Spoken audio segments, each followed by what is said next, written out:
ಇಲ್ಲಿ 1 table spoon ಅಷ್ಟು ತುಪ್ಪ, 1 ಟೇಬಲ್ ಸ್ಪೂನ್ ಅಷ್ಟು ಆಯಿಲನ್ನು ಹಾಕೊಳ್ತಾ ಇದ್ದೀನಿ.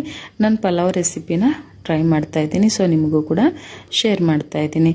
ಸ್ಪೈಸಸ್ಗಳನ್ನೆಲ್ಲ ಹಾಕ್ಕೊಂಡು ಒಂದೆರಡು ಈರುಳ್ಳಿನ ಉದ್ದುದು ಕಟ್ ಮಾಡಿ ಹಾಕ್ಕೊಳ್ತಾ ಇದ್ದೀನಿ. 4-5 ಹಸಿಮೆಣಸಿನ್ಕಾಯಿನೂ ಕೂಡ ಹಾಕ್ಕೊಳ್ತಾ ಇದ್ದೀನಿ.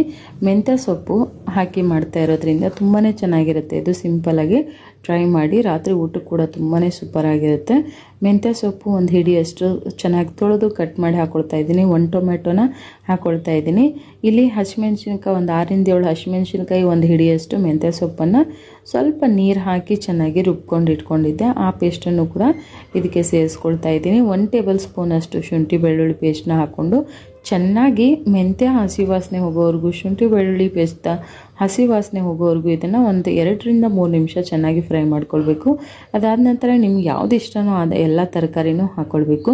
ಪಲಾವ್ ಅಂದರೆ ನಾವು ಯೂಶ್ವಲಿ ನಾವು ಬೀನ್ಸು, ಕ್ಯಾರೆಟು, ಬಟಾಣಿ ಈ ಥರದನ್ನೇ ಹಾಕೋತೀವಿ. ಇಲ್ಲಿ ಕ್ಯಾರೆಟ್ ಬೀನ್ಸ್ ಮಾತ್ರ ಹಾಕ್ಕೊಂಡಿದ್ದೀನಿ ನಾನು. ಒಂದು 2 ಟೇಬಲ್ ಸ್ಪೂನಷ್ಟು ಮೊಸರು ಕೂಡ ಹಾಕ್ಕೊಳ್ತಾ ಇದ್ದೀನಿ. ಮೊಸರು ಹಾಕ್ಕೊಳ್ಳೋದ್ರಿಂದ ನಿಮಗೆ ಸೇಮ್ ಟು ಸೇಮ್ ಹೋಟ್ಲಲ್ಲಿ ಹೇಗೆ ಸಿಗುತ್ತೋ ಅದೇ ಟೇಸ್ಟು ನಿಮಗೆ ಖಂಡಿತವಾಗ್ಲೂ ಸಿಗುತ್ತೆ.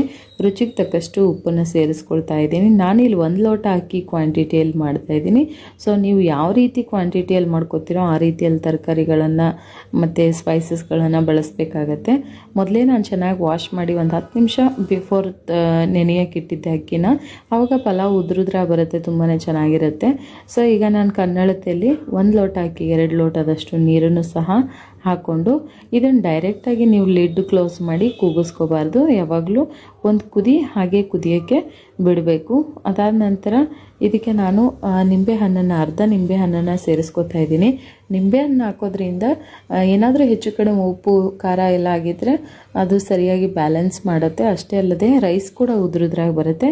ನಿಂಬೆಹಣ್ಣು ಹಾಕಿ ಮತ್ತೊಂದು ಸಲ ಮಿಕ್ಸ್ ಮಾಡಿ ನಾನು ಕ್ಲೋಸ್ ಮಾಡಿ ಇಟ್ಟಿದ್ದೆ. ನೋಡಿ, ಒಂದು ಕುದಿ ಇವಾಗ ಚೆನ್ನಾಗಿ ಬಂದಿದೆ. ಇವಾಗ ಏನಾದರೂ ಹೆಚ್ಚು ಕಡಿಮೆ ಇದ್ದರೂ ಸಹ ನೀವು ನೋಡಿ ಸೇರಿಸ್ಕೊಳ್ಬೋದು. ಚೆನ್ನಾಗಿ ಈಗ ಒಂದು ರೀತಿ ಮಿಕ್ಸ್ ಮಾಡಿಕೊಂಡು ಈಗ ಲಿಡ್ನ ಒಂದು ಕುದಿ ಕುದ್ದಾದ್ಮೇಲೆ ಲಿಡ್ನ ಕ್ಲೋಸ್ ಮಾಡಿ 2 ವಿಷಲ್ 2 ಅಥವಾ 3 ವಿಷಲ್ ತೆಗೆಸಿ ನೋಡಿ ಎಷ್ಟು ಉದುರುದ್ರಾಗಿ ಎಷ್ಟು ಸೂಪರಾಗಿ ಬಂದಿತ್ತು.